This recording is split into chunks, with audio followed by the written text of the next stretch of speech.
Bonsoir, bonsoir, bonsoir la Guinée là-bas, bonsoir, bonsoir. Comment dirais-je? Il y a longtemps, il n'y a pas de vidéo qui se passe là. Eli Kamano, pour a déçu, hein. Tu m'as vraiment déçu, hein, Eli Kamano. Dans ton TikTok que tu viens de parler là, vous recevrez tout de suite là sur le vidéo. Comment dirais-je? Sur les réseaux sociaux. Tu me cherches sur le YouTube et tu m'écoutes. Madjanyani là. Mais qu'est-ce qui n'allait pas ce jour-là, mon frère? Hein? Tes propos que tu as tenus contre les ethnies malinques, n'oublie pas que, ouais, même si nous qui sommes à la diaspora là, présentement, Rassa Moussa Kentoum Sano, même si nous qui sommes à la diaspora là, c'est pas tout le monde qui est en faveur de Mamadi Doumbouya. Il faut bel et bien savoir que, ouais, comment dirais-je, l'annulement, l'enlèvement, l'assassinat, oui, la manière que le CND a assassiné les cadres malinques, il n'y a aucune autre ethnie qui est assassinée d'abord en Guinée comme ça, et tout le monde sait ça. Mon frère, il ne faut pas que quand ta colère là te mette dans un certain niveau là, il faut contrôler ton émotion, Eli. Il faut contrôler ton émotion. À propos de tout ça au Père Noir, vraiment à déçu à quoi?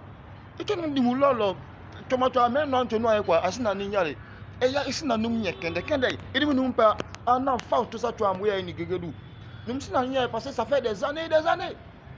Et nous n'a pas voici là c'est dans les années 92, 93 jusqu'à arriver à 94. Tout le monde a décroché examen, rentré au collège Bambo. Pas ça, non. Mais malaka doit nous faire la kende. Hein? Hein?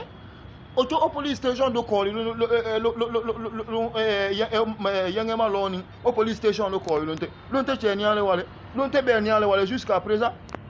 Pas ça, non, himpa hélicoptère ou non, mon hungare hélicoptère au Chocho, au Daloni à Concho. Tam qu'on one Koli.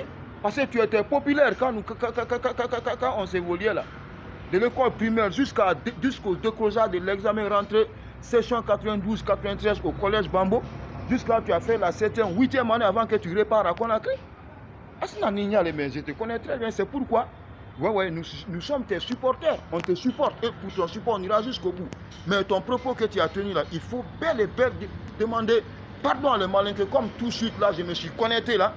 J'ai aperçu l'une de ta vidéos tout de suite là où tu es en train de demander des excuses. Ça me ferait un peu ravir. Hein. Ça va me faire, tu vois non, ça va me faire un peu ça va me soulager un peu en un mot quoi. Ah mon frère, qu'est-ce qui ne va pas ce jour-là mon frère? Et pourtant tu as les slogans, tu es un panafricaniste. Ton combat que vous avez mené, tous les Guinéens savent, tu as mené ton combat. Hein? Et les Guinéens qui ne veulent pas connaître que tu as mené ton combat contre tous les régimes qui sont passés en Guinée et tu le fais reconnaître toujours que tu as mené le combat. Donc le combat contre le CNRD aujourd'hui, là, c'est pas commencé aujourd'hui. Et c'est un combat très très déterminé, c'est un combat pour la libération de la population guinéenne. C'est un combat pas positif que tu es en train de mener. Mais c'est pas quelle colère ou bien quelle lecture que tu as fait ou bien quelle causerie que tu as passé à travers quelqu'un et que ton émotion t'a rencontré de cette manière quoi. Ce n'est pas une longue vidéo. Hein. Nous disons toujours que mon numéro 10, Ansou Damaro, il nous satisfait. Mon numéro 10, Ansou Damaro, il me satisfait. Serre Matou me satisfait. Le 10, Tidiane La Puissance me satisfait. Le 10, Benito de Massanta me satisfait. Surtout toi-même, mon ami de la classe. Ah, mon frère, il ne fallait pas faire ça, mon frère. Et tout de suite, là, il faut demander l'excuse au peuple malinqué. Le CNRD, c'est un petit temps. C'est un petit temps. Le CNRD, c'est un petit temps. Mais tôt ou tard, ils vont foutre le camp. Le karma est une chose, ce n'est pas le manque que tu appliques. Ce n'est pas le manque que tu prends que ça s'applique. Ça peut prendre des temps et des temps avant que ça s'applique. Et aussi, je vois le cas de Doumbouya, c'est une leçon exemplaire. À toutes les nations guinéennes qui doivent prendre ça, que c'est une chose exemplaire. Hein? C'est une chose exemplaire. Parce que les Guinéens, tant qu'il y a un civil président là-bas, tout le racisme domine suivant. Ah, c'est comme ça, les malinqués, les Ghanéens, comme ça. Donc comme ça, Dieu même sait que ouais, la Guinée est un pays laïque. Il y a les chrétiens, il y a les musulmans, c'est un pays laïque. Et ça vous voyez. Mais Dieu même sait que ouais, ces problèmes-là règnent entre nous les Guinéens. Le Guinéen n'est jamais satisfait au régime d'une autre ethnie qui est comme ça. Donc, S'il a fait ça, le bien que Alpha Condé a fait, et à l'heure là, en ces temps-là même, les gens étaient contre lui pour qu'il quitte, il a quitté. Il a dit que d'accord, je vais envoyer un CAF qui va vous faire que votre conscience n'a qu'à vous juger. Et pourquoi Alpha Condé n'est pas resté? C'est cette mission que Dieu a envoyé Mamadi là, pour venir montrer à les Guinéens que s'il y a un civil là-bas, c'est ce qui est bon pour le pays. C'est pour ce qui est bon pour le pays, que ce soit de n'importe quelle ethnie. C'est l'exemple là qui est là, que le CNRD roule le pays à l'air là. Mais ce n'est pas éternel, c'est du temps. C'est le seul exemple que Dieu est venu montrer.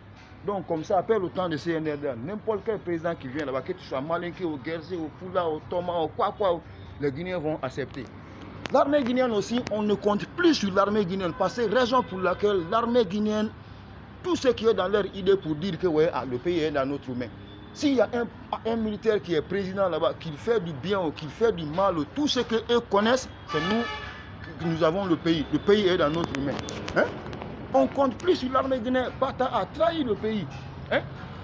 Aujourd'hui, où on parle de l'armée guinéenne, mon frère, nous même qui sommes à la diaspora, nous sommes en colère, puisque certaines des personnes même qui vivent comment dirais-je, en Guinée là-bas, on a dit, hein? Où étaient les forces spéciales? Hein? Mais l'armée guinéenne, l'armée régulière, le Bata commando chinois, le Bata commando ranger, ils sont restés assis. Comment que l'armée guinéenne peut rester assis et puis un président vient pour désarmer l'armée nationale? Ce n'est pas une nation que vous prenez. Autant donné que l'enlèvement, l'assassinat, la disparition, vous voyez ça là.